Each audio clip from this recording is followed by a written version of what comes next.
what if the Congress Party were to apologise for the events of 1984. And why the Congress Party? Because the Congress were in power, obviously, in 1984. It was Indira Gandhi, as head of the Congress Party at the time, who was behind Operation Blue Star and Operation Shanti, one of its sort of more scary successors.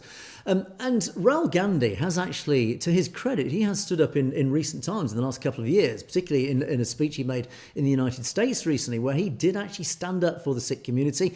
He did defend their rights to, for example, wear their articles of faith, practice their religion freely, etc. And he did highlight the fact that they were being persecuted. So we did sort of posit at the time, what if Rahul Gandhi actually apologised on behalf of his family? Of course, we're going all the way back to Mahatma Gandhi here and the various betrayals at partition.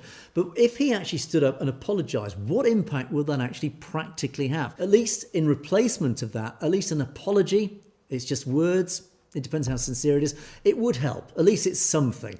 So if Rahul Gandhi did that, at least it would be a step forward. Would it weaken or undermine the Khalistan movement? Absolutely not, because I think the Khalistan movement is something a lot more now than just the 1984 issues. It goes all the way back to partition, and even before partition, actually arguably, it goes back to 1849 when Maharaja Ranjit Singh lost the Sikh Empire.